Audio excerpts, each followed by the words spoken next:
तो नमस्कार दोस्तों, स्वागत है आपका हमारे YouTube channel Tiwari ji education में। मेरा नाम है राघव तिवारी और आज की वीडियो हम डिस्कस करने वाले हैं जो भी बीए प्रोग्राम के थर्ड सेमेस्टर के स्टूडेंट्स हैं, चाहे वो ऑनर्स के हों, जिनके पास भी डिज़ास्टर मैनेजमेंट पेपर लगा है। उस पेपर का बहुत ही इंपॉर्टेंट टॉपिक है बाढ़ का। हम आपको सारे टॉपिक्स से कवर कराएंगे उस चैप्टर के, उस आपके पेपर के पूरे के सारे यूनिट्स आपको कवर करा देंगे यहाँ पे। और जितने इंपॉर्टेंट क्वेश्चंस हैं वो सारे इन्हीं वीडियोस से आएंगे, बिकॉज जितने प्रीवियस ईयर के निचोड़ है ना वो सारा इस चैनल पे आपको मिल जाएगा। ठीक है, तो आज का जो हमारा टॉपिक है बाढ़ के कारण, सुभेद्यता, प्रभाव, वितरण और रोकथाम। अब देखिए, जो आपके क्वेश्चंस बनते हैं ना बाढ़ के, वो क्वेश्चंस भी यही बनते हैं। या तो आपसे पूछ लेगा बाढ़ क्या है, बाढ़ कैसी आपदा है, इसके कारण बताएं, प्रभाव बताएं और इसका रोकथाम या फिर शमन, इसको शमन भी बोलते हैं, शमन के उपाय बताएं। ठीक है, तो ये सारा आपका क्वेश्चन जो है ये आपका यहीं पे कवर हो जाएगा। ठीक है दोस्तों, चलिए बिना देर किए अपनी वीडियो को स्टार्ट करते हैं। आपको अगर हमारी वीडियो पसंद आए तो उसको लाइक कर दें, शेयर कर दें वीडियो को अपने दोस्तों के साथ, ताकि ज़्यादा से ज़्यादा लोगों की हेल्प हो सके भाई। और कमेंट कर दें आपको वीडियो हमारी कैसी लगी। ठीक है, आप वीडियो को पूरा देखें पहले, फिर आपको जो भी सजेशंस हो आपके वो आप कमेंट बॉक्स में ड्रॉप कर दें। और हाँ, जो PDF होगी वो आपको टेलीग्राम में मिल जाएगी। आपको लास्ट में बता दूँगा आपको कैसे टेलीग्राम तक पहुँचना है मेरे। ठीक है, चलिए हम स्टार्ट करते हैं। तो देखिए, बाढ़ क्या है? बाढ़ एक प्राकृतिक आपदा है। प्राकृतिक आपदा क्या होती है, हम धीरे धीरे करके पूरा टॉपिक धीरे धीरे करके एक एक चीज़ को समझेंगे। ठीक है, देखिए, एक होती है मानव जनित आपदा और एक होती है प्राकृतिक आपदा। देखिए, प्राकृतिक आपदा क्या होती है? एक ऐसी आपदा जो प्राकृतिक रूप से आती है। ठीक है, हालांकि प्राकृतिक कुछ नहीं होता, हर चीज़ में मानव का इंटरफेरेंस होता ही है। ठीक है, नदियाँ भी उफान में क्यों आती हैं? कुछ ना कुछ में मानवीय कारक होते ही होते हैं। ठीक है, कुछ माइनर बहुत ही केसेस होते हैं जहाँ पे जो नदियाँ हैं वो प्राकृतिक रूप से उफान में आती हैं। जैसे क्लाउड बस्ट हो गया, केदारनाथ में क्या हुआ था, बादल फट गए। अब बादल फटने में किसी मानव का हाथ नहीं है। ठीक है, बादल फट गए तो जितना पानी था सारा वहाँ पे गिरा, तो उससे बाढ़ आई थी तगड़ी। ठीक है, तो बाढ़ क्या एक प्राकृतिक आपदा है, यानी कि इसका जो स्रोत है वो प्रकृति है, इसमें मानव का हस्तक्षेप नहीं होता है। ठीक है, जो सामान्यतः नदियों के समान स्तर या क्षमता से अधिक जल एकत्रित होने का कारण उत्पन्न होती है। देखिए, जब भी नदी का जो स्तर है ना, नदी का जो लेवल है, मान लीजिए ये तट है, नदी का लेवल इतना है। ठीक है, नदी इतनी गहरी है, ये तट है, इतना पानी स्टोर हो सकता है इसमें। अब अगर जो नदी है उसकी कैपेसिटी वाटर की इससे ऊपर बढ़ती है, यानी कि जो वहाँ पे पानी का जो स्तर है वो इससे ऊपर बढ़ता है, तो पानी जो होगा वो इधर की साइड आना स्टार्ट कर देगा, इधर की साइड। ठीक है, तो इससे क्या होगा, जो इधर के इलाके हैं वहाँ पे क्या होगा, बाढ़ की समस्या उत्पन्न हो जाएगी। क्यों? क्योंकि पानी जो नदी का है वो उसके जल स्तर से बढ़ के रिहायशी इलाकों में आ चुका है। ठीक है, जिस कारण नदियों का प्रवाह, जो नदियों का बहाव है वो रिहायशी इलाकों की तरफ होने लगता है, और इसी को हम क्या कहते हैं, बाढ़। अब देखिए, भारत बाढ़ के प्रति अत्यधिक सुभेद्य है, यानी कि वल्नरेबल है। अब वल्नरेबल क्यों है? वल्नरेबल का मतलब क्या होता है, पहले तो आप ये समझिए। देखिए, सुभेद्य का मतलब क्या है, अगर कोई आपदा आ रही है तो उसका प्रभाव सब पे एक जैसा तो पड़ेगा नहीं, तो उसका प्रभाव जो है किस पे ज़्यादा पड़ने की संभावना है, उसके आधार पर हम बोलते हैं कि भाई ये इतना अधिक सुभेद्य है और ये कम सुभेद्य है, यानी कि इस पे प्रभाव कम पड़ेगा, इस पे प्रभाव ज़्यादा पड़ेगा। अब देखिए, भारत सुभेद्य क्यों है, मैं आपको भारत का एक रफ मैप बताता हूँ। अगर भारत का मैप देखें ना, तो ये जो इलाका है भारत का, देखिए, अगर आप भारत का मैप देखेंगे तो आप क्या पाएंगे कि भारत जो है वो 3-4 तरफ से क्या हो रहा है, 3 तरफ से, इधर से हमारा अरब सागर आ गया, इधर बंगाल की खाड़ी आ गई, और नीचे की तरफ हमारा आ जाता है हिंद महासागर। तो 3 तरफ से ये समुद्र की ओर से घिरा हुआ है। ठीक है, 3 तरफ से क्या है, समुद्री सीमा से घिरा हुआ, इसलिए इसको हम प्रायद्वीपीय भारत बोलते हैं। यानी कि प्रायद्वीप क्या होता है, प्रायद्वीप एक ऐसा क्षेत्र होता है जिसके 3 तरफ जल भरा होता है। ठीक है, तो भारत क्या है, अधिक वल्नरेबल है, ज़्यादा सुभेद्य है। क्यों? क्योंकि जब नदियां हैं, यहाँ समुद्र है, तो यहाँ पे तो बाढ़ आने की संभावना भी ज़्यादा होती है। ठीक है, सुनामी आ गई, बाढ़ आ गई, इन सब की संभावना ज़्यादा होती है। क्यों? क्योंकि यहाँ समुद्र, नदियाँ ज़्यादा हैं। राष्ट्रीय बाढ़ आयोग के आकलन के अनुसार 329 मिलियन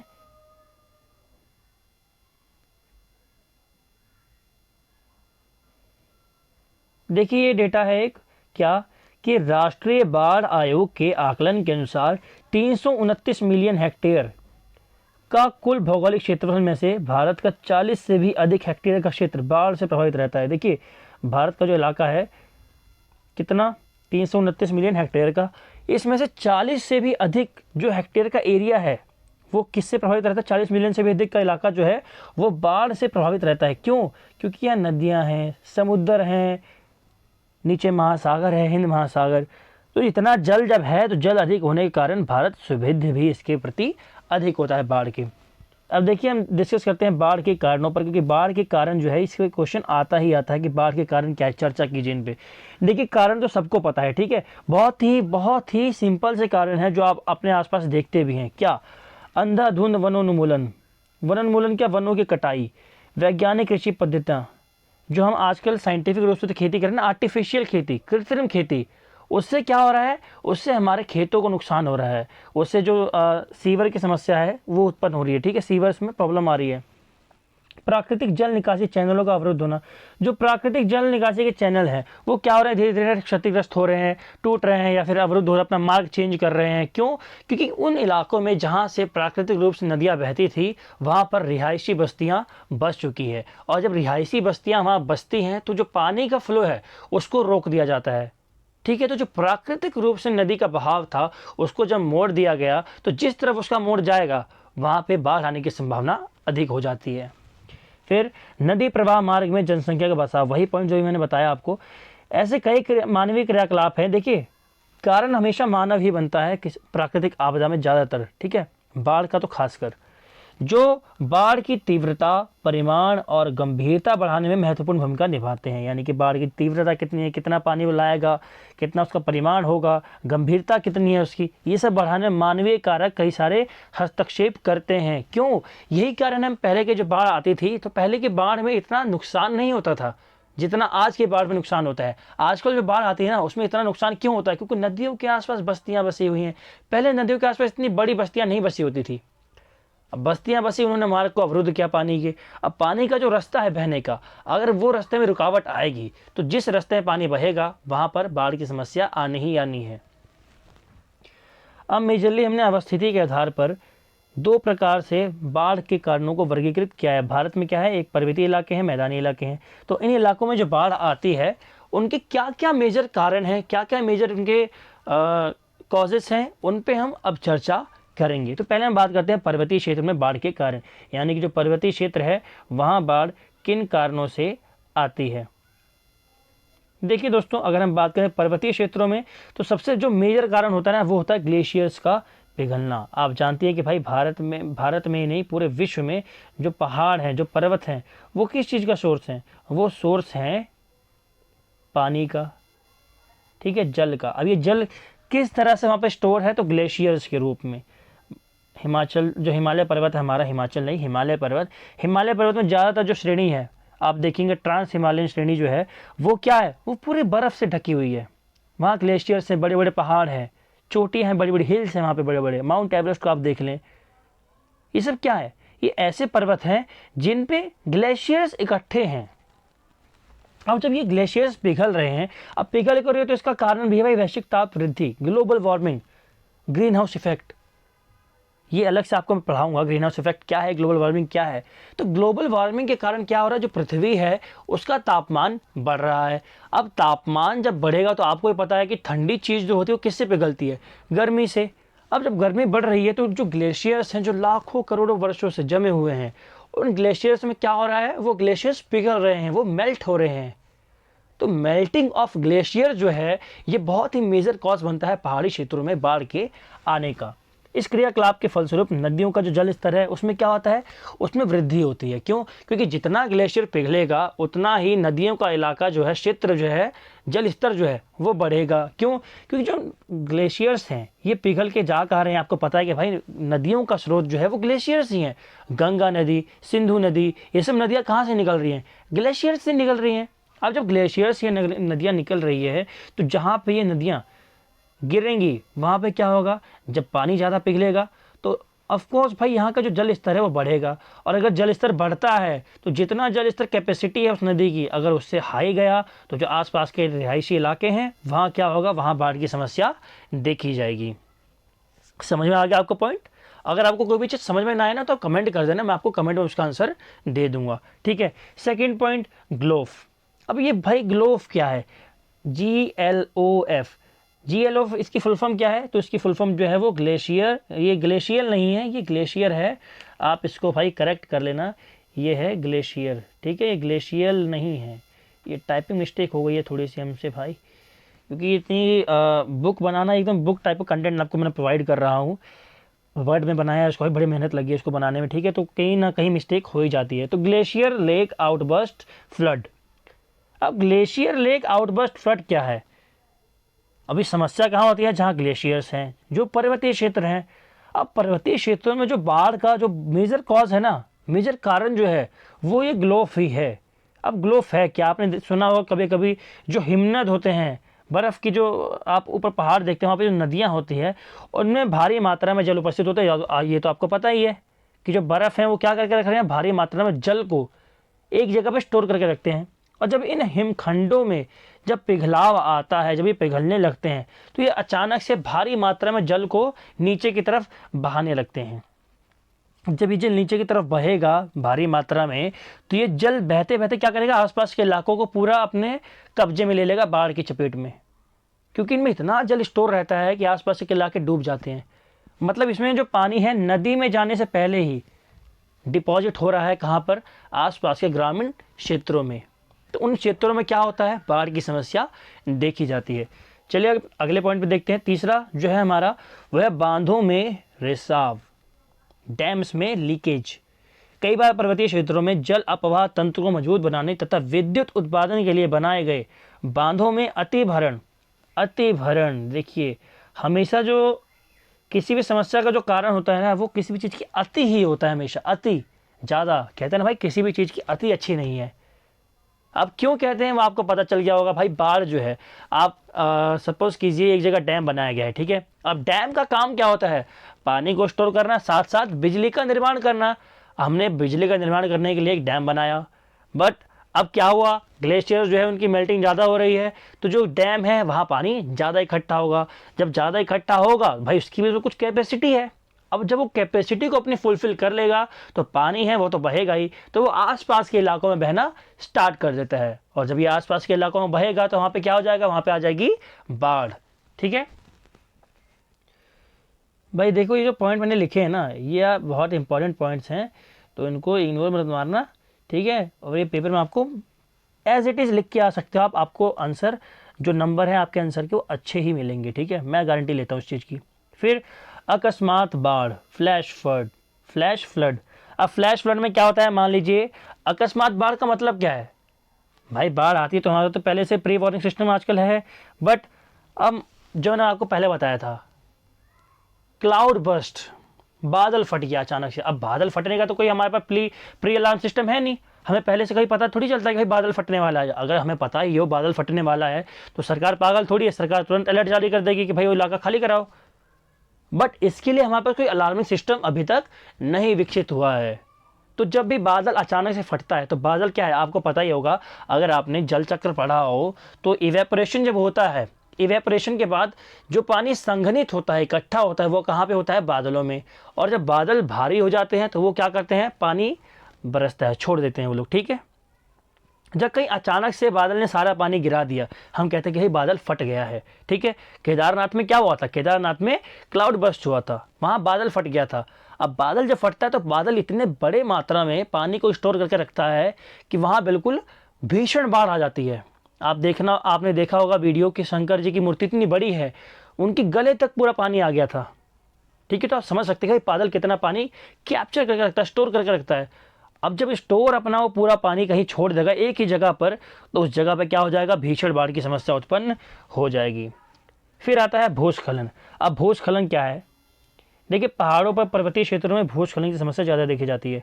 क्यों भाई? देखिए, पहाड़ी क्षेत्रों में बर्फ़ पिघल रही है, ज़मीन खिसक रही है, ये तो वहाँ पे आम समस्या है, ठीक है। बट अब इससे बाढ़ क्यों आ रही है भाई? इससे बाढ़ का क्या कनेक्शन है? देखिए, मान लीजिए यहाँ पे एक नदी बह रही है, ठीक है, यहाँ बह रही है नदी, इसके ऊपर ही है पर्वत, ठीक है। पर्वत क्या है ये? अब इसमें से इतना इलाका क्या हुआ? इतना इलाके में भूस्खलन हुआ, धरती खिसक गई, यहाँ की पृथ्वी खिसक गई, ये आके यहाँ पे गिर गया। अब ये जब यहाँ पे गिरा, तो उसने क्या किया? अवरोध उत्पन्न कर दिया ये जो पानी बह रहा था इसके रास्ते में क्या हो गया, इसने पानी का बहाव रोक दिया। अब पानी जो है वो रुकता तो है नहीं, पानी तरल पदार्थ है, पानी तो भाई पीछे से आ रहा है, वो तो कंटिन्यूस आया जा रहा है। तब जब ये इलाका है ये क्या करेगा, यहाँ से यहाँ से पानी बहने लगेगा। जब यहाँ से पानी बहेगा तो आसपास के जितने भी ग्रामीण क्षेत्र हैं वहाँ पे क्या आ सकती है, ग्रामीण या शहरी आप कुछ भी कह लें, जो रिहायशी इलाके जहाँ लोग रह रहे हैं वहाँ पे क्या हो जाएगा, बाढ़ की समस्या उत्पन्न हो जाएगी। बाढ़ की समस्या कहाँ उत्पन्न हो रही है, जहाँ लोग रह रहे हैं, क्यों लोगों को प्रभाव पड़ रहा है। अब जहाँ लोग नहीं रह रहे हैं पानी भरे चाहे जो हो, मतलब ही नहीं हमें कोई। आपदा क्या है, आपदा तभी जब मानव उसका प्रभाव पड़ रहा है, नहीं तो वो तो जोखिम है, प्रभाव पड़ सकता है, पड़ा नहीं है, पड़ गया तो वो आपदा हो गई। ठीक है, तो भूस्खलन से क्या होता है, भूस्खलन से जो हिस्सा जो खिसकता है पर्वत का या धरती का, वो जब जल के क्षेत्र में गिरता है तो वहाँ पे क्या पैदा करता है, अवरोध पैदा करता है। उस अवरोध के कारण जो पानी है, नदियाँ हैं, वो अपना मार्ग परिवर्तित कर लेती हैं, वो इधर उधर से बहने लग जाएंगी और रिहायशी इलाकों में प्रवेश कर जाएंगी, जिससे बाढ़ की समस्या उत्पन्न हो जाती है। ठीक है, फिर अगला पॉइंट जो है पर्वतीय क्षेत्रों में लास्ट पॉइंट, वो है बर्फ का जमाव। भाई बर्फ का जमाव कब होता है, आप हल्का से दिमाग लगाएंगे तो खुद ही बता देंगे कि शीत ऋतु में क्या होता है, अक्सर जो ठंडी होती है ज़्यादा पड़ती है, तो पर्वतीय क्षेत्रों में जो तापमान है वो क्या हो जाता है, डाउन हो जाता है, गिर जाता है। और जो टेम्परेचर गिरेगा मतलब क्या है, ठंडी बढ़ रही है। हम फ्रिज में क्या करते हैं, फ्रिज में देखते हैं टेम्परेचर 1-2 डिग्री सेल्सियस है, 1 2 3 4 5 6 17 18 ऐसे होता है। ठीक है, उस टेम्परेचर का मतलब क्या है, टेम्परेचर कम है जितना उतनी ठंडी ज़्यादा है, और टेम्परेचर जितना ज़्यादा है उतनी गर्मी ज़्यादा है। जब टेम्परेचर इन इलाकों का जहाँ पहले से ठंडी है, जब यहाँ का तापमान शीत ऋतु में कम होता है तो क्या होता है, बर्फ़ का जमाव देखने को मिलता है। और बर्फ़ क्या है भाई, देखो जल क्या है, जल हमें 3 रूपों में देखने को मिलता है। जल की 3 अवस्थाएं हैं, कौन कौन सी, जल की 3 अवस्थाएं हैं, ठोस, द्रव्य और गैस, यानी कि सॉलिड, लिक्विड और गैस। जल इन्हीं तीनों पाया जा रहा है। ठोस में कैसे, बर्फ के रूप में, तरल में भाई द्रव में तो आपको पता ही है पानी, और गैस में इवेपोरेशन, जल वाष्प। ठीक है, अब जो ठोस पदार्थ है, जो ठोस बर्फ है, वो पिघलेगी तो क्या होगा, पानी निकलेगा उसमें से। ठीक है, पानी जमा हुआ है, आप बर्फ़ देखते हैं ना, बर्फ़ जब आपकी पिघलती है, फ्रिज में से आप बर्फ़ निकालेंगे और अपने फर्श पे रखेंगे तो क्या होगा, जब वो पिघलेगी ना तो पानी फैलेगा, कमरा गीला हो जाएगा। आप कहेंगे इतनी छोटी सी बर्फ़ थी, इसने पूरा कमरा गीला कर दिया, क्यों, क्योंकि वो छोटी सी बर्फ़ बड़े लेवल पर पानी को कैप्चर करके बैठी हुई थी, स्टोर करके बैठी हुई थी। ठीक है, तो जब इन क्षेत्रों में, पर्वतीय क्षेत्रों में जब ऋतु परिवर्तन होगा, यानी कि अभी शीत ऋतु थी, बर्फ़ जमी हुई थी, और ऋतु परिवर्तन हुआ, जब गर्मी आई तो क्या हुआ, जो बर्फ़ जमी थी वो पिघलेगी। और जब ये बर्फ़ पिघलेगी भाई, इतनी जल्दी तो एवेपोरेशन सारा होगा नहीं, जब बर्फ़ पिघलेगी तो कहाँ जाएगी, रिहायशी इलाकों में, और जब रिहायशी इलाकों में बर्फ़ जाएगी तो क्या होगा, बाढ़ की समस्या हमें देखने को मिलेगी। ठीक है, चलिए अगला पॉइंट डिस्कस करते हैं हम लोग, मैदानी क्षेत्रों में बाढ़ के कारण। आज हम दोस्तों पर्वतीय क्षेत्रों में जो बाढ़ के कारण है आपको क्लियर हो गए होंगे। अब डिस्कस करते हैं मैदानी क्षेत्रों में बाढ़ के कारण। पहला, भारी वर्षा। जब भी ना आप देखेंगे मैदानी क्षेत्रों में बाढ़ का कारण, तो उसमें वर्षा एक मेजर रोल प्ले करती है हमेशा। ठीक है, क्यों, क्योंकि नदी के जल ग्रहण क्षेत्र में भारी वर्षा से जल नदी किनारों के ऊपर से प्रवाहित होने लगता है। अब मान लीजिए गंगा नदी है, अब उसका जो लेवल है, अब वर्षा होने लग गई, तेज बारिश हो रही है। ठीक है, अब उस वर्षा से जितना पानी गिरा उसने क्या किया, उस लेवल में बढ़ोतरी है तो की, जो नदी का पानी है उसमें बढ़ोतरी की, और जब लेवल उसका बढ़ेगा तो क्या होगा, एक उसकी लिमिट जो है अगर वो क्रॉस हो गई तो रिहायशी इलाकों में पानी घुस जाएगा, और जब रिहायशी इलाकों में पानी जाएगा, जब जाना स्टार्ट होगा तो क्या होगा, बाढ़ आ जाएगी। ठीक है, दूसरा, अवसाद का निक्षेपण। अब ये अवसाद क्या होता है, क्या आपने अवसाद के बारे में पढ़ा है? देखिए अवसाद क्या होता है, जब पर्वतीय क्षेत्रों से ना नदियों का उद्गम होता है, जब ग्लेशियर्स पिघलते हैं, नदियाँ आती हैं नीचे, तो अपने साथ क्या करती हैं, वहाँ के पत्थर, कंकड़, बजरी, ये सब भी बहा के नदियाँ अपने साथ लाती हैं, और जब ये लाती हैं तो कहीं ना कहीं डिपॉजिट करती हैं, और इसे ही जो ला रहे हैं ना अपने साथ में गाद, इसे ही हम अवसाद बोलते हैं। नदियाँ जो अपने साथ बहते हुए लाती हैं, इन्हें हम क्या बोलते हैं, अवसाद। अब इसने आके क्या किया, किसी नदी के क्षेत्र में डिपॉजिट कर दिया। जब डिपॉजिट किया तो वहाँ पे क्या हुआ, वाटर का जो लेवल है वो ऊपर की तरफ खिसक जाएगा। ठीक है, क्यों, क्योंकि नीचे पत्थर ज़्यादा आ गए हैं, ठीक है, पत्थर ज़्यादा आया तो भाई ऑब्वियसली बात है नीचे कोई चीज़ आएगी, जो ऊपर का तरल पदार्थ है वो थोड़ा ऊपर उठेगा। और जब निक्षेपण से क्या होगा, जब पानी ऊपर की तरफ जाएगा तो क्या हो जाएगा, रिहायशी जगह में पानी घुसेगा और बाढ़ की समस्या उत्पन्न हो जाएगी। ठीक है, क्यों? क्योंकि बारिश आएगी तो क्या होगा भाई, नीचे तो पत्थर है, पानी नीचे से कहीं बहेगा थोड़ी, पानी तो ऊपर ही और ऐड होता जाएगा बारिश से क्या होगा, पानी ऐड होगा तो रिहायशी इलाकों में पानी घुस सकता है। ठीक है, तीसरा कारण है चक्रवात। अब चक्रवात में क्या होता है भाई, चक्रवात जनित असामान्य ऊंचाई वाले समुद्री तरंगे आसपास के तटीय क्षेत्रों को जलमग्न कर देती हैं। जब चक्रवात आता है ना, चक्रवात आता क्यों है, सुनामी, चक्रवात, ये सब क्यों आते हैं? समुद्र में या तो भूकंप आ गया, या जो प्लेट्स हैं उनमें कुछ इनबैलेंस हुआ, इससे क्या होगा, जो चक्रवात है, सुनामी है, ये आती हैं। जब ये आएंगे तो क्या होगा, बड़े बड़े ऊपर तरंगे उठेंगी, और ये तरंगे, समुद्री लहरें जब ऊपर उठेंगी तो नीचे जब गिरेंगी तो क्या होगा, ये आसपास के रिहायशी इलाकों में चली जाती हैं। इसीलिए आपने न्यूज़ में देखा होगा कि जब चक्रवात आता है तो आसपास के इलाकों को खाली करा दिया जाता है। 15-15 मीटर, किलोमीटर ऊपर तक ये लहरें उठती हैं।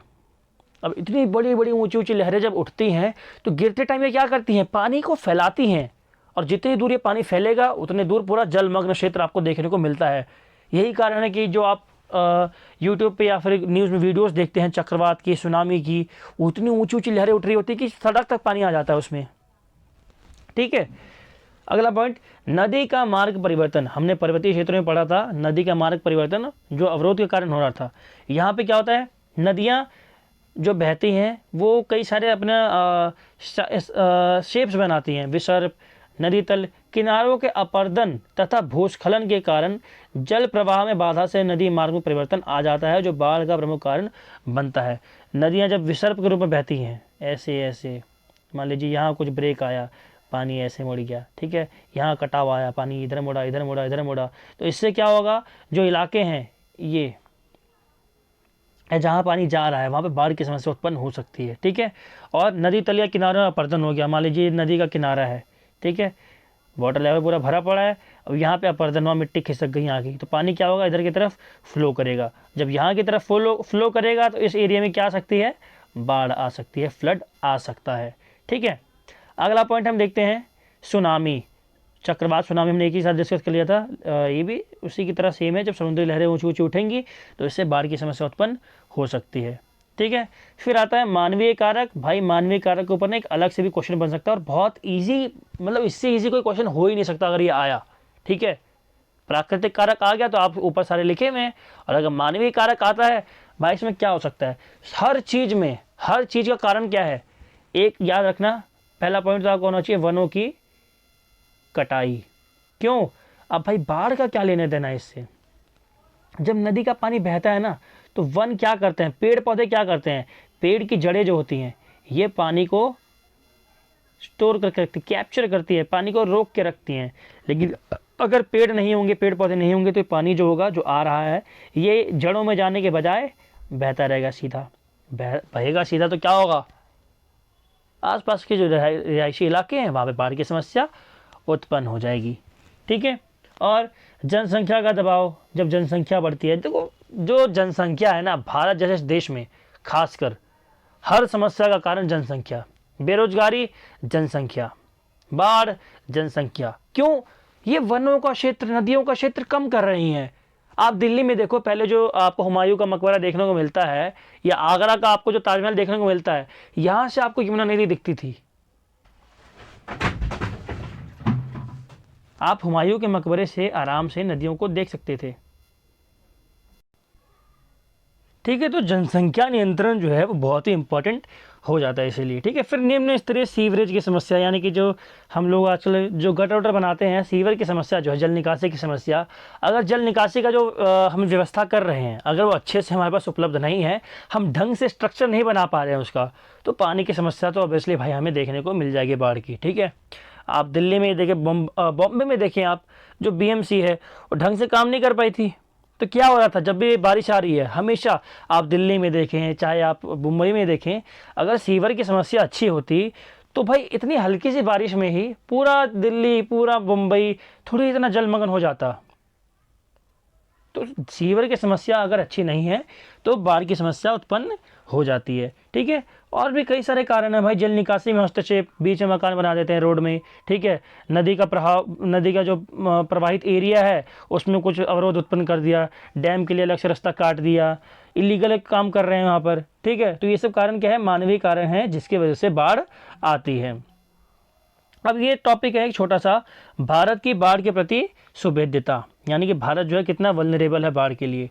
अब देखिए, बाढ़ देश के लगभग सभी नदी बेसिनों में आती है। भारत की लगभग 12% भूमि बाढ़ प्रभावित है। हमारे देश में 1200 मिलीमीटर वार्षिक वर्षा होती है, जिसमें से 85% 3-4 महीनों अर्थात जून से सितंबर के बीच में ही हो जाते हैं, क्योंकि यही महीने हैं जो बारिश के जो हम कहते हैं मानसून का महीना, इसी में सारी बारिश हो जाती है। तो इसी टाइम देखते हैं भाई, बिहार में, यूपी में, पता नहीं कहाँ कहाँ बाढ़ देखने को मिल जाती है। तीव्र और आवधिक वर्षा के चलते देश की अधिकांश नदियों में भारी मात्रा में जल का बहाव आता है, जो उनकी वहन करने की क्षमता से काफ़ी अधिक होता है। अब किसी भी चीज़ की अगर कैपेसिटी है, उससे ऊपर जाओगे तो समस्या तो उत्पन्न होती ही है। तो मानसून में क्या होता है, जब मानसून आता है ना, उससे पहले ही भाई दिल्ली सरकार या फिर बीएमसी कोई काम नहीं करेगी, या किसी भी राज्य की सरकार ना पहले कोई एक्शन प्लान नहीं बनाती है, और एक्शन प्लान बना भी लेगी तो उसको इम्प्लीमेंट नहीं कर पाएगी ढंग से, और जब बाढ़ आ जाएगी तब हड़बड़ाहट मचाएंगे, नहीं नहीं नहीं ये इम्प्लीमेंट नहीं हो पाया, वो नहीं हो पाया, बाढ़ आ गई, पहले कोई काम नहीं करता, ठीक है। ये छोटा सा फैक्चुअल डेटा था, इसे आप याद कर सकते हैं। फिर जो मोस्ट इंपॉर्टेंट टॉपिक जो आपका आता है, बाढ़ के प्रभाव, यानी कि बाढ़ का प्रभाव क्या पड़ता है। भाई आ तो गई, उसका प्रभाव क्या पड़ रहा है। तो पहला हम देखते हैं आर्थिक प्रभाव, यानी कि इकोनॉमिकल इम्पैक्ट। इसको इंग्लिश में क्या बोलेंगे, इम्पैक्ट्स ऑफ फ्लड, ठीक है। अब उसका आर्थिक प्रभाव क्या पड़ रहा है। बाढ़ का अर्थव्यवस्था पर व्यापक रूप से प्रभाव पड़ता है। क्यों, क्योंकि जब बाढ़ आती है तो हम देखते हैं भाई, ज़्यादातर हमारा जो इलेक्ट्रिसिटी है उससे कट आउट हो जाता है, ठीक है। चाहे रिमोट एरियाज़ हो, चाहे अर्बन एरियाज़ हो, चाहे गांव के एरियाज़ हो, चाहे शहर के एरियाज़ हो, क्या होता है, बाढ़ जब आती है तो हम देखते हैं ज़्यादातर टाइम पर इलेक्ट्रिसिटी कट आउट हो जाता है। क्यों, गांव में तो हम देखते हैं भाई कि तारें इधर उधर पड़ी रहती हैं, तो जो सरकार है वो खुद ही कट आउट कर देती है, कट कर देती है कनेक्शन, ताकि जो पानी है उसमें करंट ना फैल सके। लेकिन इसके ड्रॉबैक्स भी हैं कई सारे, लाइट नहीं मिल पाती लोगों को। अब गर्मी के टाइम पे तो हालत ख़राब हो जाती है लोगों की घर में, ठीक है। परिवहन में अवरोध उत्पन्न होता है, आप कहीं जा नहीं सकते, रोड पूरे ब्लॉक हो जाते हैं। आप ग्रामीण क्षेत्रों में जाके देखो ना, दिल्ली में तो चलो आप चला लेते हो गाड़ियाँ, भाई गांव में पता नहीं होता कब आगे गड्ढा आ जाए, इसलिए लोग ना गलती से निकलते भी नहीं गाड़ियाँ लेके, क्योंकि एक तो कच्चे रोड और पक्के रोड भी हैं तो भरोसा नहीं है कहाँ गड्ढा है। तो इसीलिए क्या होता है, परिवहन पूरी तरह से ठप हो जाता है। मालों की आवाजाही, सामान की आवाजाही, कच्चे माल की आवाजाही सब बंद हो जाती है। और जब इतना सब कुछ बंद हो रहा है तो अर्थव्यवस्था प्रभाव पड़ेगा कि नहीं पड़ेगा। जो लोग बिजनेसमैन हैं, जो लोग कच्चे माल पर डिपेंडेंट हैं, उनका कच्चा माल नहीं आ पाता। अब जब कच्चा माल आएगा नहीं तो प्रोडक्शन नहीं होगी, प्रोडक्शन होगी नहीं तो ये इकोनॉमी पे इम्पैक्ट पड़ेगा कि नहीं पड़ेगा, जाहिर सी बात है पड़ेगा, जीडीपी हमारी गिरेगी, ठीक है। औद्योगिक पूरे केंद्र बंद हो जाते हैं। जो इंडस्ट्रियल एरियाज़ हैं, आप बाढ़ के टाइम पे देखेंगे ना, इंडस्ट्रियल एरियाज़ जो हैं वो पूरी तरह से ठप पड़ जाते हैं। क्यों, due to cut out of transportation का कट आउट हो जाता है, ट्रांसपोर्ट हो ही नहीं पाता, माल नहीं आ पाता, माल अगर आ भी गया तो जा नहीं पाता, कई सारी समस्याएं हैं, ठीक है। लोगों के पास पैसा भी नहीं होता। आपने देखा केदारनाथ में क्या हुआ था, जब बाढ़ आई ना तो लोगों का सब पैसा सब खत्म हो गया। जो 10-10 रुपये की, 20 रुपये की बोतल आती है वो 10-10 हज़ार में बिक रही थी पानी की बोतल। मतलब देखिए, आपदा भी ना एक चीज़ है, किसी के लिए तो आपदा होती है, वो किसी के लिए अवसर होता है, ठीक है। अब बाढ़ आई तो केदारनाथ में जो एक मान लीजिए घर है, इस आदमी का सारा पैसा पानी में डूब गया, ठीक है। अब ये आदमी है, इसके पास क्या था भाई, बिस्लेरी की बोतलें थी। अब इसके लिए तो आपदा आ गई भाई, इसके पास बोतल नहीं है पानी की। अब इसके पास अवसर है, क्यों, ये अब इस पानी की बोतल को क्या करेगा, मुंह मांगे दाम में बेचेगा, ठीक है। तो इसके लिए आपदा, इसके लिए अवसर, देख सकते हैं भाई, डबल इम्पैक्ट, ठीक है। फिर आता है सामाजिक प्रभाव। समाज पे क्या प्रभाव पड़ रहा है भाई, अर्थव्यवस्था प्रभाव पड़ रहा है तो जाहिर सी बात है कि समाज पे प्रभाव कुछ ना कुछ तो पड़ ही रहा होगा। अब क्या प्रभाव पड़ रहा है, जो सामाजिक कार्यक्रम है, सरकार के हों चाहे प्राइवेट कंपनीज़ के हों, इनके कार्यक्रम क्या हो जाते हैं, बंद हो जाते हैं। क्यों, भाई कहीं आ जा ही नहीं सकते, कहाँ आओगे जाओगे? ट्रांसपोर्ट तो बंद पड़ा है ना, तो कहीं आ जा भी नहीं सकते। एयरप्लेन से घूमते रहोगे, कहीं उतार भी नहीं सकते उसको। अगर आप सोचें भाई हवाई जहाज से चले जाएं हम लोग, तो उतारोगे कहाँ पे उसको? फिर लोगों का मेल जोल बंद हो जाता है, आपस में मिलना जुलना बंद हो जाता है, कई जगह गरीबी फैल जाती है। क्यों? प्रॉपर्टी को लॉस हो रहा है। आप ग्रामीण क्षेत्रों में जाके देखेंगे, शहरों में ही देखें आप, जिनके कच्चे मकान होते हैं, झुग्गी वालों को देखें, झुग्गी बस्तियों को देखें, तूफान आंधी में क्या होता है? बर्बाद हो जाता है उनके घर। तो ग्रामीण क्षेत्रों में भी जो मकान है, संपत्ति है, प्रॉपर्टी है, उसका लॉस होता है। पैसा डूब गया, जमीन तबाह हो गई, कई सारी समस्याएं हैं जो देखने को मिलती हैं। ठीक है, फिर हम अपने मार्गों को खो देते हैं, रास्तों को खो देते हैं, तो कहीं आ जा भी नहीं सकते। देखिए बाढ़ में सबसे बड़ी समस्या पता है क्या होती है? यही होती है कि हम राहत सामग्री जो है उसको जल्दी पहुंचा नहीं सकते। कहीं मान लीजिए ये इलाका है, यहाँ बाढ़ आ गई, अब इससे ये रोड है जो शहर को इससे जोड़ता है। अब शहर से अगर आपको यहाँ सामान पहुँचाना है तो इस रोड से ही तो आओगे।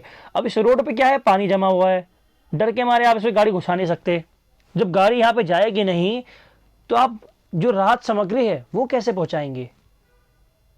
इस टाइम पर आता है हवाई जहाज, जो बहुत महंगा पड़ता है, और हवाई जहाज भी कहाँ कहाँ तक घूमता है, कई लोगों को तो पहुँच ही नहीं पाता, कई लोगों तक तो वो। ठीक है, फिर अब जिन लोगों पर का प्रभाव पड़ा, जिन लोगों का घर में बाढ़ की समस्या देखी गई, जिनका घर तबाह हुआ, जिनकी प्रॉपर्टी तबाह हुई, जिनका पैसा तबाह हुआ, उनमें क्या होता है? मानसिक अवसाद पैदा हो जाता है। उनकी मानसिक स्थिति खराब हो जाती है। क्यों? वो एक डिलेमा में चले जाते हैं, वो डिप्रेशन में चले जाते हैं कि उनकी पूरे जीवन की कमाई जो थी, उनके जीवन की जो संपत्ति थी, वो क्या हो गई? तबाह हो गई। जो कृषक होते हैं, किसान होते हैं, वो अपनी फसलों को खो देते हैं, उनकी फसल तबाह हो जाती है, बर्बाद हो जाती है। तो इससे क्या होता है? समाज में इकोनॉमिक इनबैलेंस पैदा हो जाता है, आर्थिक असमानता पैदा हो जाती है। क्यों? क्योंकि जो गरीब किसान था, जिसने लोन लेके खेती इस बार करी थी, उसके खेत में क्या हुआ? बाढ़ आने से फसल उसकी तबाह हो गई। अब जब फसल तबाह हुई तो इसने लोन लिया था इस आदमी से, अब भाई ये इसका लोन चुका नहीं पाएगा, ऊपर से इसको और लोन लेना पड़ेगा इससे, या किसी और आदमी से लोन लेना पड़ेगा। तो ये क्या होगा? कर्ज में डूबता जाएगा। और जो ये आदमी है, ये कर्ज देता जा रहा है, तो इसका पैसा जो है बढ़ता जाएगा। तो एक के लिए क्या हो रहा है? एक के लिए हो रही है आपदा, और दूसरे के लिए हो रहा है अवसर। अगला पॉइंट देखते हैं हम। अब ये डेटा देख लो भाई। हाँ, एक समस्या एक और थी, पलायन की समस्या। कई लोग क्या करते हैं बाढ़ के टाइम पे? स्थान अपना छोड़ के दूसरे स्थान पर चले जाते हैं। ये WHO का डेटा है क्या, कि WHO के अनुसार 1998 से 2017 तक क्या है, लगभग 2 बिलियन लोग वैश्विक स्तर पर बाढ़ से प्रभावित हुए और उन्होंने पलायन किया है। देखें तो 2 बिलियन भाई कम नहीं है। ठीक है, फिर आता है पारिस्थितिकी प्रभाव। अब सिर्फ समाज पर, अर्थव्यवस्था पर प्रभाव पड़ नहीं रहा भाई, कुछ इकोनॉमी इस पर प्रभाव पड़ा, एनवायरनमेंट पे तो कुछ प्रभाव पड़ रहा है, इकोसिस्टम पर भी तो कुछ प्रभाव पड़ रहा है। अब वो क्या प्रभाव पड़ रहा है? तो देखो, बाढ़ का पारिस्थितिकी तंत्र पर प्रभाव देखने को मिलता है। इससे कारण प्रभावित इलाके में पीने योग्य पानी, लोगों को कैसा पानी पीना पड़ता है? दूषित पानी। क्यों? क्योंकि जो पीने का पानी है वो क्या हो गया है? खराब हो गया है। आप देखेंगे बाढ़ के टाइम पर जो लोग नलों पर डिपेंडेंट हैं, या आप सीवर का ही देख लें, इतना गंदा पानी आता है दिल्ली में, चाहे टंकी का सिस्टम हो चाहे नलों का सिस्टम हो। नल में से तो इतना पीला पीला पानी आता है, इतना मटीला पानी कि लोग पी नहीं सकते वहाँ पर। अब जो लोग नल के पानी पर डिपेंडेंट हैं, उनका क्या होगा? प्यासे रहते हैं बेचारे, या तो दूषित पानी पीते हैं। अब जब दूषित पानी पियेंगे तो क्या होगा? उनको बीमारियां आएंगी, तो स्वास्थ्य पर उनके प्रभाव पड़ेगा। ठीक है, कई सारे जानवरों की मृत्यु हो जाती है दूषित पानी पीने के चक्कर में। या तो जो पानी में तैर नहीं सकते, वो जानवरों का क्या होता है? वो मर जाते हैं। जो जानवर ज्यादा वल्नरेबल हैं, क्यों? क्योंकि भाई इंसान के लिए तो चलो राहत बचाव कार्य चल जाता है, लेकिन जानवर जनरली इग्नोर कर दिए जाते हैं इस समस्या में। तो जानवरों को क्या होता है? अपनी जान से, कई सारे जानवरों को अपनी जान से हाथ धोना पड़ता है, चाहे वाइल्ड फायर हो, चाहे वो बाढ़ हो। जीव जंतुओं को हमेशा स्ट्रगल करना पड़ता है, वनस्पति का भी नुकसान होता है। ठीक है, बाढ़ के टाइम पे क्या देखने को मिलता है? मृदा अपरदन, खाद्यान्न फसलों को नुकसान होता है, व्यापारिक फसलों को नुकसान होता है, नकदी फसलों को नुकसान होता है, लेकिन इसके कुछ सकारात्मक प्रभाव भी है। देखो नकारात्मक क्या प्रभाव है भाई, सारा मतलब ज़्यादातर नकारात्मक प्रभाव ही इसका पड़ रहा है। क्यों? जीव जंतु मर रहे हैं, लोग मर रहे हैं, फसलें खराब हो रही हैं, अर्थव्यवस्था खराब हो रही है, सामाजिक संबंध बर्बाद हो रहे हैं, आर्थिक असमानता बढ़ रही है।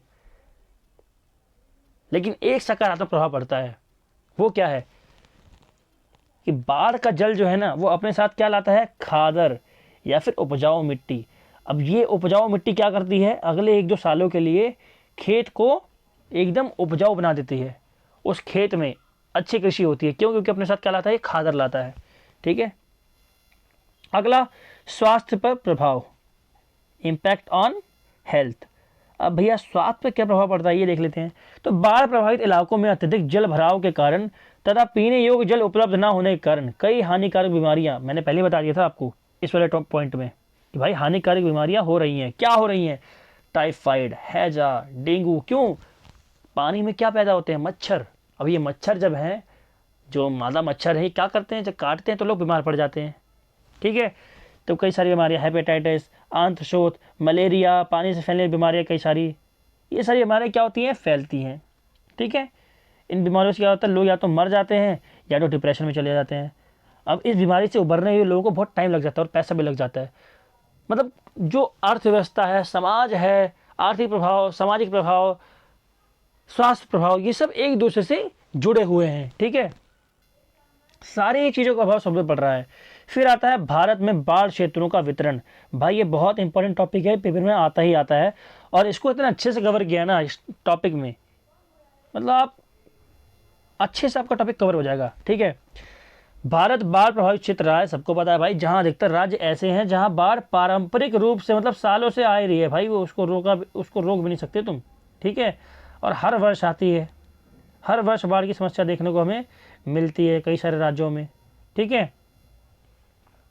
यदि हम चर्चा करें भारत में मानचित्र की, तो जो 82.5 डिग्री देशांतर रेखा है, जो भारत को 2 बराबर हिस्सों में बांटती है, उसके पूर्वी क्षेत्र जो है, आपको एक मैप, अभी मैंने खुद 3D एक डिज़ाइन बनाया था, ड्राइंग बनाई है, वो आपको दिखाऊंगा। ठीक है। उसका जो पूर्वी क्षेत्र है वो क्या होता है, बाढ़ से प्रभावित रहता है। क्यों? मानसून के टाइम पर वहाँ पे पानी ज़्यादा बरसता है, और उसका पश्चिमी क्षेत्र जो है वो सूखा रह जाता है। ठीक है। किसकी बात कर रहे हैं हम? ये देखो, मिलेगा कहीं आपको ये कंटेंट? क्या नहीं भाई। क्या ये है हमारा, अरे भाई ब्लैक पेन, ये है हमारा 82.5 यानी कि 82.5 डिग्री पूर्वी देशांतर। ठीक है। इसके जो ये वाली साइड है, मानसून जब यहाँ से जाता है, ये क्या करता है, यहाँ पे बारिश करता है, और बारिश के कारण ये जो इलाके हैं, यहाँ तो भाई बाढ़ आ गई, यहाँ पानी मिल गया। ठीक है। यहाँ बाढ़ आई, पानी मिला, खेती अच्छी हुई। बट जो ये इलाका है पूर्वी पश्चिमी, ये पश्चिमी इलाका क्या होता है, पूरी तरह से सूखा रह जाता है। ठीक है। वाटर सरप्लस एरिया बन गया, यहाँ भाई वाटर ज़्यादा आया, बट ये इलाका क्या हुआ, वाटर डेफिसिट एरिया बन गया, यहाँ वाटर की समस्या ज़्यादा देखने को मिली। और ये क्षेत्र जहाँ ज़्यादा बारिश हुई वहाँ क्या हो गया, बाढ़ आ गई। पर्वतीय क्षेत्र में चलो बाढ़ का पानी जो बारिश हुई नीचे बह गया, लेकिन जहाँ नीचे बह के आया मैदानी क्षेत्रों में, यहाँ क्या हुआ, यहाँ बाढ़ की समस्या देखने को मिलती है। किस टाइम पे? मानसून के टाइम पर। ठीक है। क्योंकि मानसून जो है, दक्षिण पश्चिम मानसून आप जानते ही हैं, दक्षिण पूर्वी, ये क्या होगा, यहाँ से ऊपर की तरफ जाएगा, और जब यहाँ पर्वत जो है इनसे टकरा के यहाँ वर्षा होती है। ठीक है। अब डिस्ट्रीब्यूशन देख लेते हैं भाई इंडिया में। यदि हम मुख्य रूप से भारत में बाढ़ प्रभावित क्षेत्रों के वितरण को देखें तो यह निम्नलिखित प्रकार से है। अब कैसे है भाई? पहला होता है ब्रह्मपुत्र नदी तंत्र। ब्रह्मपुत्र नदी का तंत्र, इसमें क्या है, इस क्षेत्र में ब्रह्मपुत्र और बराक तथा उनके सहायक नदियां प्रवाहित होती हैं। जो पूर्वी इलाका है उस इलाके की बात हो रही है, असम वाले इलाके की। ठीक है। असम, नागालैंड, यहाँ जो ब्रह्मपुत्र नदी जो बहती है, ब्रह्मपुत्र नदी, बराक नदी, और इनके जो सहायक नदियाँ हैं वो क्या करती हैं, बाढ़ को लाती हैं। अब कौन कौन से राज्य से प्रभावित होते हैं? असम, अरुणाचल प्रदेश, मेघालय, मिजोरम, मणिपुर, त्रिपुरा, नागालैंड, सिक्किम और पश्चिम बंगाल। इनके उत्तरी भाग, ये जो 7 सिस्टर्स हैं और पश्चिम बंगाल, इसका जो उत्तरी भाग है, इन क्षेत्रों में क्या है, ये नदियाँ, इन नदियाँ और इनका जो सहायक नदियाँ हैं वो फैली हुई हैं। ठीक है। अब इन एरियाज़ में बाढ़ आने के कारण क्या है? तो देखिए, पहला तो है मानसून। मानसून के टाइम पे क्या होता है, अभी हमने देखा ही, मानसून के टाइम पे यहाँ इतनी अधिक वर्षा होती है कि यहाँ पे बाढ़ आती है। आप जानते होंगे जो मौसिनराम है मेघालय का, वहाँ पूरे विश्व में सबसे अधिक वर्षा होती है, पूरे वर्ल्ड में, केवल इंडिया में नहीं, पूरे वर्ल्ड में सबसे अधिक वर्षा कहाँ होती है, मौसिनराम में। और ये कहाँ पर है, मेघालय। ठीक है, ये फैक्ट भी आपको याद रखना है। मानसून के दौरान क्या होता है, इन क्षेत्रों में स्थित विशाल पर्वतों के कारण इन नदियों के जलग्रहण क्षेत्र में भारी वर्षा होती है। जो नदियां हैं उनकी कैपेसिटी जो है वो ओवरलोडेड हो जाती है और वर्षा जो है वो बाढ़ के रूप में परिवर्तित हो जाती है। अगला, यह नदियां अपर्दन के प्रति अति संवेदनशील भंगुर पहाड़ियों से निकलती हैं। अब ऐसी पहाड़ियां जहां अपर्दन आने की संभावना ज़्यादा रहती है, ठीक है, मिट्टी खिसकने की संभावना ज़्यादा रहती है। अब जब मिट्टी खिसकने की समस्या ज़्यादा रहेगी तो क्या होगा, इनके प्रवाह क्षेत्र में जो गाद है, जो पत्थर है, वो गिर के इनके प्रवाह क्षेत्र को, नदियों के प्रभावित करते हैं और जो नदियां हैं वो इधर उधर से बहने लगती हैं, जो रिहायशी इलाकों में प्रवेश कर जाती हैं। ठीक है, ये पॉइंट ज़्यादा इतना मुश्किल भी नहीं है, आसानी से समझ सकते हैं आप। और यह क्षेत्र क्या है, भूकंप प्रभावित भी है, यहाँ भूकंप भी ज़्यादा आते हैं। ठीक है, जिस कारण अनेक भूस्खलन, यही वाला पॉइंट यहाँ भी आ रहा है। ठीक है, भूस्खलन देखने को मिलते हैं, जिनसे क्या होता है, नदी तंत्र जो है वो अस्त व्यस्त हो जाता है। ठीक है, क्या, दोबारा समझा देता हूँ, ये पर्वत है, भूस्खलन हुआ, नदी बह रही थी, यहाँ पे आके पर्वत का टुकड़ा गिरा, ठीक है, बड़ा सा। अब जो पानी इधर से फ्लो कर रहा था वो पानी क्या करेगा, यहाँ आके रुक जाएगा और आसपास के इलाकों से इधर उधर से बहना चालू कर देगा। ठीक है, तो इन इलाकों में क्या हो जाएगा, बाढ़ की समस्या देखने को मिलेगी। अगला, इन क्षेत्रों में बादलों का फटना और उसके बाद आने वाली अकस्मात बाढ़ भी आम समस्या है। बादलों के फटने से भी यहाँ पे बाढ़ आने की समस्या देखी जाती है। दूसरा जो वितरण है वो है गंगा नदी क्षेत्र का। गंगा की नदी क्षेत्र, गौमुख से निकलने वाली गंगा नदी के अनेक सहायक नदियां हैं, आप जानती है भाई, जैसे यमुना, घाघरा, राप्ती, गंडक, बूढ़ी गंडक, बागमती, ये सारी नदियां क्या है, इसकी सहायक नदियां जो से निकलती हैं। ठीक है, इनका प्रभाव क्षेत्र कौन सा है, राज्य कौन से प्रभावित होते हैं इनसे, उत्तराखंड, उत्तर प्रदेश, झारखंड, बिहार, पंजाब, पश्चिम बंगाल और दिल्ली भी आता है इसमें। ठीक है, अब इन राज्यों के दक्षिणी और केंद्रीय भागों में कौन कौन से, उत्तराखंड, उत्तर प्रदेश, झारखंड, बिहार, पंजाब और पश्चिम बंगाल के दक्षिणी और केंद्रीय भाग, और हरियाणा, हिमाचल प्रदेश, राजस्थान, मध्य प्रदेश और दिल्ली में विस्तृत है। इन क्षेत्रों में बाढ़ आने के कई कारण हैं। अब देखो, ये इलाके क्या हैं, ये इलाके ऐसे हैं जो गंगा नदी तंत्र से प्रभावित होते हैं। ठीक है, जहाँ भी बाढ़ आते हैं ना किसी नदी से संबंध उसका होता ही होता है। ठीक है, अब इन क्षेत्रों में बाढ़ आने के कारण क्या है, थोड़ा स्लाइड को ऊपर कर लेते हैं, फिर देखते हैं कारण। पहला जो मेजर कारण है क्या है वो,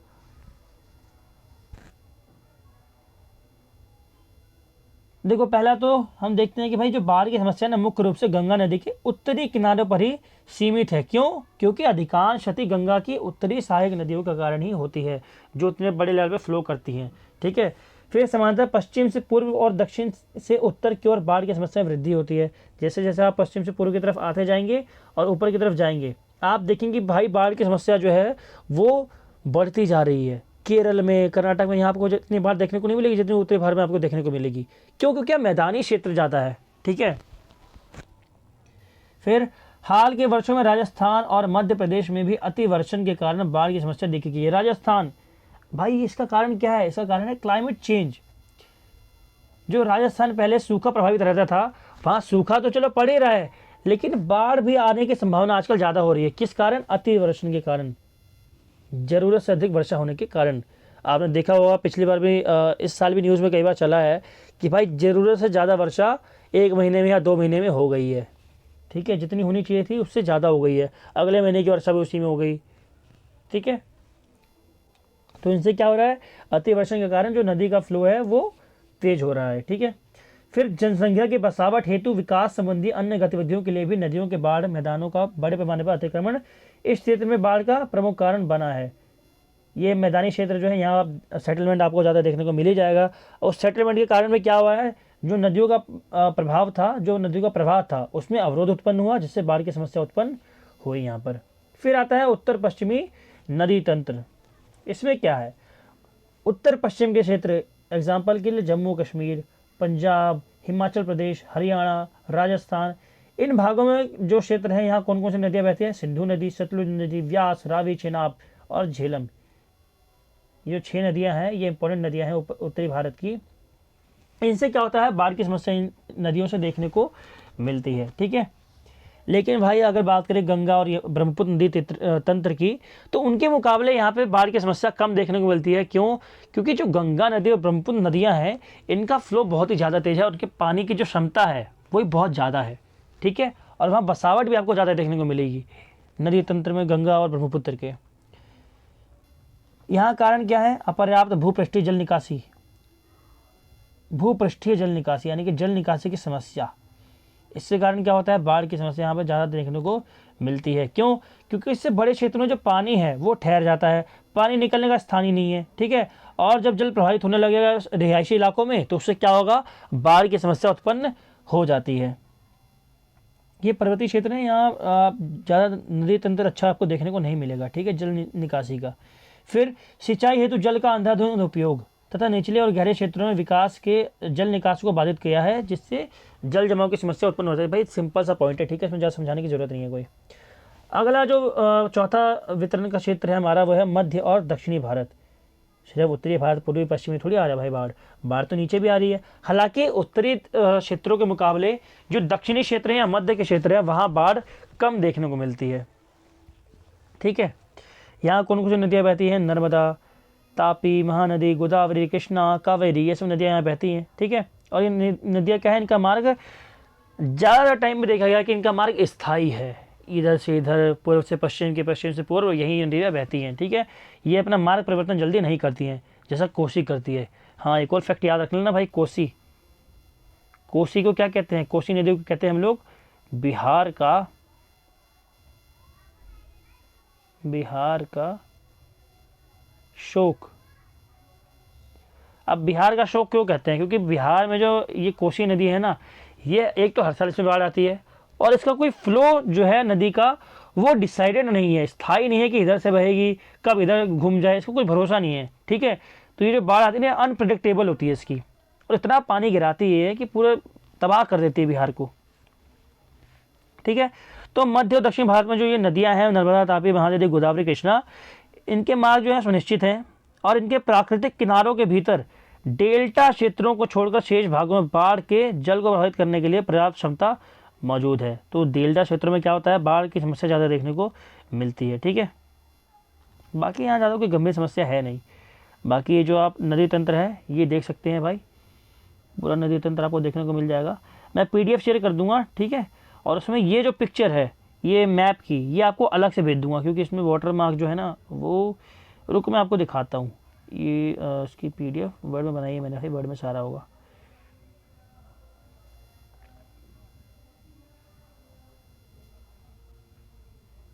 ये देखो, आपको यहाँ मिल जाएगा ये नदी वाला, नदी तंत्र का ये मैप। ये आपको मैप बनाना ही है पेपर में। ठीक है, अगर ये मैप आपने बना दिया ना पेपर में, तो मैं गारंटी के साथ कह रहा हूँ आपके नंबर अच्छे आने से कोई नहीं रोक सकता। ठीक है, ये मैप आपको बनाना ही बनाना है। मैं अलग से भी इसको शेयर कर दूंगा टेलीग्राम में। ठीक है, कोई दिक्कत की बात नहीं है। चलिए अगला टॉपिक हम देखते हैं कि भाई बाढ़ आ रही है तो उसकी रोकथाम और तैयारी के क्या क्या मुद्दे हैं, या इसको हम एक और नाम से जानते हैं इस टॉपिक को। पेपर में जो क्वेश्चन आता है ना, वो या तो ये लिख देगा भाई बाढ़ के रोकथाम और तैयारी के प्रयास बताएं, या तो पूछेगा शमन के उपाय, बाढ़ के शमन के उपायों पर चर्चा कीजिए।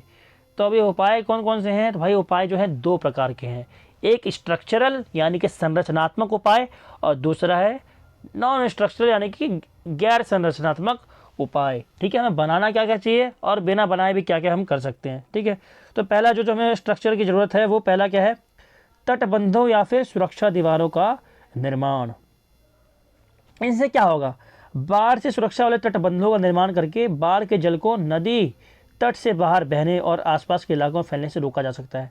ठीक है, बाढ़ में जो सुरक्षा वॉल्स हैं हम बनाते हैं, सेफ्टी वॉल्स जिसे हम कहते हैं, उन सेफ्टी वॉल्स को बनाकर हम लोग बाढ़ का जो पानी है, नदी का जो पानी है, उसको रिहायशी इलाकों में बहने से हम लोग रोक सकते हैं। एग्जाम्पल के लिए जो यमुना नदी है दिल्ली में, अब ये जो यमुना नदी ने पहले बहुत बाढ़ लाती थी, लेकिन आसपास के जो इलाके हैं वहाँ पे क्या किया गया? सेफ्टी वॉल्स का निर्माण कर दिया गया। ठीक है, तटबंध का निर्माण किया गया, जिससे बाढ़ जो है उसको हम लोग कंट्रोल कर पाए। ठीक है, फिर स्ट्रक्चर की जरूरत है जल निकासी सिस्टम को सुधारने की। जो ड्रेनेज सिस्टम हमारा, कौन सा सिस्टम? ड्रेनेज। यार ये वाइट बार बार क्यों हो जा रहा है? ड्रेनेज सिस्टम को हमें सुधारने की ज़रूरत है। क्यों भाई, जल निकासी की समस्या ना अच्छी नहीं है, चाहे वो शहर हो चाहे हमारे ग्रामीण क्षेत्र हो। शहरों में तो खासकर, शहरों में देखो अब छोटी सी बारिश होती है 1-2 घंटे की, और उस 1-2 घंटे की बारिश में पूरे शहर जलमग्न हो जाते हैं। जितनी गलियां हैं, मेन रोड्स आपको सारे डूबे हुए इसमें मिल जाते हैं। ठीक है, तो हमें क्या है, तो ड्रेनेज सिस्टम हमारा उसको सुधारने की ज़रूरत है। हमें जल निकासी का हमें एक ऐसा मजबूत सिस्टम बनाना होगा कि पानी जो है वो डायरेक्ट गटर के माध्यम से या फिर सीवर के माध्यम से पानी नालों में गिर जाए। ठीक है, या फिर हौजों का निर्माण कर सकते हैं हम, जो हौजों में पानी जाए, ताकि हम वाटर को जो है कंजर्व भी कर सकें। ठीक है, वाटर को हम लोग बचा भी सके, जल संरक्षण भी कर सके साथ साथ। ठीक है, तो ये क्या करना होगा, हमें जल निकासी की सिस्टम की पुनर्स्थापना करनी होगी। फिर आता है जल नदी मार्ग में सुधार, यानी कि जो नदी जल मार्ग है उसमें सुधार। कैसे भाई, नदी जल मार्ग की जल वहन क्षमता में सुधार करके बाढ़ के जल के प्रवाह के वर्तमान उच्च स्तर को कम किया जा सकता है। हम लोग जो नदी का जल मार्ग है उसको ऐसा मार्ग बनाएं जिससे पानी जो है उसमें जल स्तर में हैम्पर ना होने पाए। अगर ज़्यादा वर्षा हो भी रही है तो वो फ्लो ना रोके उसका, और जो पानी है वो रिहायशी इलाकों में ना आए। ठीक है, इससे क्या होगा, इससे जो नदी का प्रवाह क्षेत्र है वो नदी के वेग का इसमें क्या होता है, हम नदी के वेग को बढ़ाते हैं। ठीक है, नदी का जो सिस्टम, प्रवाह सिस्टम है उसको बढ़ाते हैं और रिहायशी इलाकों में फैलने से उसको रोकते हैं। अगला जो स्ट्रक्चर है वो है बाढ़ के जल को मोड़ने का। ठीक है, बाढ़ मैदान के भीतर प्राकृतिक या कृत्रिम रूप से निर्मित जल वाहिका में बाढ़ के पूरे जल या जल के कुछ भाग को मोड़ना, जल के कुछ भाग को मोड़ना या फिर पूरे यार ये वाइट क्यों हो जा रहा है। ठीक है, जल के बाढ़ के जल के कुछ भाग को मोड़ना, या फिर आर्टिफिशियल या फिर प्राकृतिक रूप से ही जल वाहिकाएं जो हैं, जो जल का फ्लो जहां हो रहा है उन क्षेत्रों को परिवर्तित कर देना, ताकि किसी एक क्षेत्र में बाढ़ ये ना आए, इसका जो फ्लो है वाटर का वो बढ़ता ही रहे। ठीक है, बहता रहे। इसमें एक और उपाय, नदी के जल स्तर को कम करने का एक उपयोगी माध्यम है भाई बाढ़ के जल को मोड़ना। ठीक है, मान लीजिए इधर से पानी बह रहा है सीधा आता जा रहा है, तो ये जो इलाका है यहाँ बाढ़ आ सकती है, तो इधर से काट दें इसका रास्ता, इधर से काट दें। ठीक है, अब ये नहीं कि काट दें भाई ऐसे रिहायशी इलाकों में, जहाँ ग्रामीण क्षेत्रों जहाँ कोई रहता ना हो, खेती वेती के इलाके, वहाँ खोल सकते हैं इसके पानी को। ठीक है, उदाहरण के लिए श्रीनगर शहर के चारों ओर बाढ़ जल निकासी चैनल और दिल्ली में सप्लीमेंट्री ड्रेनेज व्यवस्था आदि। अब देखो, नालियों के द्वारा हम इसको हम सुचारू रूप से संचालित कर सकते हैं, नालियाँ बनाकर। ठीक है, अगला पॉइंट है वनीकरण। भाई वनीकरण तो करना ही पड़ेगा आपको, कोई भी चीज़ आएगी ना, किसी चीज़ का आपको उपाय पूछेंगे कम करने का, तो वनीकरण हर चीज़ में आएगा। क्यों, क्योंकि वन को काटना ही सबसे बड़ी समस्या है हर आपदा की। वाटरशेड प्रबंधन उपाय जैसे कि वनस्पति आवरण, पेड़ों को लगाना। ठीक है, इनसे क्या होगा, हम चेक डैम बना सकते हैं, अवरोध, बेसिन इत्यादि जैसे संरचनात्मक कार्यों के साथ मृदा आवरण का संरक्षण बाढ़ की प्रचंडता को कम करने का प्रभावी उपाय साबित हो सकता है। मृदा आवरण का संरक्षण यानी कि मृदा जो अपरदन हो रहा है उसको रोक सकते हैं हम लोग, किसके थ्रू, पेड़ों को ज़्यादा से ज़्यादा लगाकर। क्यों, क्योंकि पेड़ की जो जड़ें होती है ना वो क्या करती है, पानी को बांधे रखती हैं। ठीक है, इससे क्या होगा, जो बाढ़ का पानी है वो आगे बहेगा नहीं और रिहायशी इलाकों में बाढ़ की समस्या कम हो सकती है। ठीक है, ये थे संरचनात्मक उपाय। अब गैर संरचनात्मक उपायों को देखते हैं। देखो ये पॉइंट्स जरूरी नहीं कि आप यही पॉइंट्स लिखें, आप अपने खुद के पॉइंट्स भी लिख सकते हैं, लाखों पॉइंट्स में आपको मिल जाएंगे। ठीक है, तो गैर संरचनात्मक पॉइंट है वो पहला क्या है, बाढ़ के मैदानों का वर्गीकरण। पहले तो हमें डिस्ट्रीब्यूशन करना होगा, भाई कहाँ बाढ़ आती है, कितना प्रभाव किस इलाके में पड़ता है, तो हमें ज़्यादा फोकस कहाँ करना है, जहाँ बाढ़ की समस्या ज़्यादा देखने को मिलती है। ठीक है, हमें एक ऐसा मैकेनिज्म तैयार करना होगा, एक पूरा मैप हमें तैयार होना चाहिए कि भाई कहाँ बाढ़ की समस्या ज़्यादा है, कहाँ बाढ़ की समस्या कम है। ठीक है, यह बाढ़ से अधिकतम लाभ प्राप्ति हेतु बाढ़ के कारण होने वाली क्षति को सीमित करने के लिए बाढ़ के मैदानों में भूमि के उपयोग को नियंत्रित करने हेतु किया जा सकता है। अब भाई अब जब बाढ़ आने वाली होगी तो हमें पता है वहाँ पे हम कैसे कैसे उपाय अपना सकते हैं। ठीक है, मान लीजिए क्षेत्र है, ये इलाका है, यहाँ हर साल पता है सबको कि बाढ़ आती ही आती है और तगड़ी बाढ़ आती है, तो उस टाइम पे हम क्या करेंगे, लोगों को अपील कर सकते हैं भाई कि ऐसी क्रॉप्स को उत्पादन ना करें जो बाढ़ में क्षतिग्रस्त हो जाएं। ठीक है, आप ऐसी क्रॉप्स को उत्पादन करें गन्ना वन्ने का जो पानी को रोक सकें। ठीक है, या पानी जिनको ज़्यादा चाहिए हो, जो बर्बाद ना हो उससे। ठीक है, अगला फ्लड प्रूफिंग। अब फ्लड प्रूफिंग क्या है, देखो यह संकट के शमन में सहायक है, शमन में। ठीक है, क्यों, इसमें क्या होता है, इसमें लोगों और मवेशियों को यानी कि पशुओं को और लोगों को बड़ा श्रेय, अब ये श्रेय नहीं है, ये आश्रय होगा भाई यहाँ पर। ठीक है, यहाँ आश्रय होगा, बड़ा श्रेय, गलती से टाइपिंग मिसटाइप हो गया है, यहाँ पे आपको बड़ा आश्रय लिखना है, ठीक है।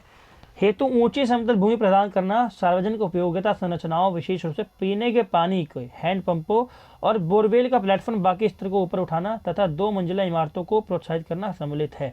अब देखो इसमें क्या क्या बता रहे हैं। इसमें पहली बात तो ये बता रहे हैं कि भाई जब फ्लड आता है तो एक ऐसा इलाका हमारे पास होना चाहिए जो ऊंचाई पर स्थित हो, ठीक है। क्यों? अगर ऊंचाई पर स्थित होगा तो पहली बात तो वहाँ बाढ़ का पानी जल्दी पहुँच नहीं पाएगा, ठीक है। और ऊंचाई पर स्थित करना हमारे सिर्फ फोकस नहीं होना चाहिए, वहाँ पानी के पीने के लिए हैंडपम्प भी होना चाहिए, यहाँ एक फूड स्टोरेज भी होना चाहिए जहाँ पे हम फूड को स्टोर करके रख पाएँ, ठीक है। और 2 मंजिला मकान बनाए ज़्यादातर, 2 मंजिला 3 मंजिला। क्यों? क्योंकि जब बाढ़ आती है ना तो इतना फ्लो भी नहीं होता कि दूसरे तीसरे मंजिल तक पानी पहुँच जाए, ठीक है। हालांकि नींव को तोड़ देता है, लेकिन आपको क्या करना है, ज़्यादातर कोशिश करनी है कि 2-3 मंजिला इमारत का मकान बनाएं, ताकि अगर नीचे के फ्लोर पर बाढ़ आ रही है तो आप ऊपर के फ्लोर पर शिफ्ट कर सकें, ठीक है। अगला, बाढ़ प्रबंधन योजनाएं। बाढ़ तो भाई हर साल आएगी ही आएगी, तो आपको क्या करना है, योजना बना लेनी है, प्लान बना लेना है, एक्शन प्लान, ठीक है। कि जब बाढ़ आएगी तो आप क्या करेंगे, क्या क्या उपाय आप अपनाएंगे, कैसे कैसे आप हेल्प करेंगे लोगों की, ठीक है। और ये काम किसका है, सभी सरकारी और गैर सरकारी संगठनों का, ठीक है, सभी संस्थानों का, जिन्हें क्या करना है, बाढ़ प्रबंधन की योजना बनाने के। बाढ़ जब आए तो उससे निपटना कैसे हमें। उदाहरण के लिए भाई जो एनडीएमए है, इसने आपदा मित्र योजना बनाई है। आपदा मित्र क्या, जब भी आपदा आती है तो उसके जो लोग हैं, जो उसके वर्कर्स हैं, वो क्या करते हैं, जाकर रिलीफ प्रोवाइड करते हैं, रिलीफ का मटेरियल सारा प्रोवाइड करते हैं, ठीक है, ताकि बाढ़ जो है उसके प्रभाव को लोगों के ऊपर कम किया जा सके, ठीक है। एनडीआरएफ, एनडीएमए, ये सब यही काम करते हैं। फिर आता है सामूहिक प्रयास। अब देखो भाई, बाढ़ की समस्या ऐसी है ना, जिससे अगर हमें निजात पाना है तो हमें पूरी तरह से सरकार पर हम डिपेंडेंट नहीं हो सकते कि सरकार ही हमारे लिए काम करेगी। हमें खुद भी सामाजिक प्रयास कुछ करने पड़ेंगे, और जो लोकल लेवल के हमारे निकाय है ना, जो यूनिटीज़ हमारी एंटिटीज़ हैं लोकल लेवल की, उनको भी इस पर वर्क करना होगा। हमें सामाजिक रूप से, सामूहिक रूप से इकट्ठा होकर बाढ़ को टैकल करना होगा। अब इसमें क्या कर सकते हैं, उदाहरण देते हैं एक चेन्नई का। भाई देखो चेन्नई में क्या था भाई, बहुत इंपॉर्टेंट एग्जांपल है, और मैंने पेपर में ये लिखा था, ठीक है। क्या, चेन्नई के कई क्षेत्र पहले पूर्व में बाढ़ग्रस्त रहते थे ना, बहुत बाढ़ आती थी वहाँ पे, ठीक है। तो वहाँ का जो लोकल बॉडी थी, वहाँ की स्थानीय निकाय, उसने क्या किया, उसने पहले खोजा समस्या जो है ये आ क्यों रही है, इतनी बाढ़ आ क्यों रही है, ठीक है। बाढ़ अगर आ रही है तो उसका कारण क्या है, मेजर सोर्स क्या है इसका। तो उसने पाया कि भाई जो जितने भी हमारे ड्रेनेज सिस्टम्स हैं ना, वो सब चौक हो गए हैं, जाम हो गए हैं। और जाम किसकी वजह से हुए हैं, प्लास्टिक वेस्ट की वजह से। यानी कि जो प्लास्टिक का कचरा है वो क्या हो जाता था, नदी जो सीवर सिस्टम है वहाँ पर जाके चौक कर देता था उस सिस्टम को, ठीक है, जिस वजह से गटर जो था वो पूरा जाम हो जाता था। इससे पानी की समस्या जो थी वो ऊपर जमे रहती थी, ठीक है। पानी जो था ऊपर ही फ्लो कर रहा था, नीचे जा नहीं पा रहा था। तो सरकार ने क्या किया, सरकार ने लोकल जो बॉडी थी वहाँ की, उसने क्या किया, स्थानीय निकाय ने एक स्कीम चलाई, उसने एक स्कीम लॉन्च की। क्या था उस स्कीम में, 50 ग्राम प्लास्टिक के बदले 1 ग्राम सोना। यहाँ 50 ग्राम के बदले, मतलब यहाँ ग्राम के बाद, किलोग्राम के बाद लिख लेना प्लास्टिक, ठीक है। थोड़ी टाइपिंग मिस्टेक से भाई अवॉइड करना, कंटेंट बाकी आपको एकदम अच्छा मिला है, ठीक है। क्या था, 50 किलोग्राम, यानी कि 50 किलो आप क्या लाओ, प्लास्टिक लाओ, उसके बदले क्या करेंगे हम, 1 ग्राम आपको गोल्ड देंगे। अब इससे क्या हुआ, लोगों में लालच आया कि भाई अरे 50 किलोग्राम प्लास्टिक लेके जाना है, हमें क्या मिलेगा, 1 ग्राम सोना। तो लोग जो पहले प्लास्टिक को इधर उधर फेंक देते थे, पन्नियों को, रैपर्स को, बोतलों को, वो अब क्या करने लग गए, उन चीज़ों को अपने पास स्टोर करने लग गए। और जैसे 50 किलो 100 किलो हुआ, गए उसको जमा कराया और सोना अपना लेके आ गए। तो इससे क्या हुआ, सरकार जो थी उसने बाढ़ की समस्या को कंट्रोल कर लिया, ठीक है। तो हमारे पास उपाय तो कई हैं, बट वही है कि विल होनी चाहिए उसको रोकने की, ठीक है। तो दोस्तों आज की वीडियो हमारी यही थी, बाढ़ के पूरा टॉपिक हमारा इसमें कवर हो गया बाढ़ का, ठीक है। आई होप दोस्तों आपको वीडियो हमारी अच्छी लगी होगी, पसंद आई होगी, आपका पूरा जो टॉपिक है वो क्लियर हो चुका है। अगर आपको कोई भी डाउट हो ना, तो आपको बेझिझक मुझे कमेंट बॉक्स में बता देना है, मैं आपको कमेंट बॉक्स में ही आपका आंसर कर दूंगा, ठीक है। दोस्तों आज की वीडियो हमारा इतना ही, अब वेट करिए अगली वीडियो के लिए। अगली वीडियो जो होगी आपके फ़ायदे के लिए, अगला टॉपिक जो आपका कवर करेंगे हम, ठीक है। तब तक के लिए आपको क्या करना है, इस वीडियो को लाइक करना है, शेयर करना है अपने दोस्तों तक। भाई शेयर करोगे ना तो आपका फ़ायदा होगा, आपके दोस्तों का भी फ़ायदा होगा, ठीक है। क्योंकि जो शिक्षा है ना वो बांटने से ही मिलती है। आप जितना शेयर करोगे आपको उतना फ़ायदा होगा, ठीक है। ये नहीं सोचना अरे भाई मेरा दोस्त टॉप ना कर जाए, मैं अपने पास ही रखता हूँ उस वीडियो को।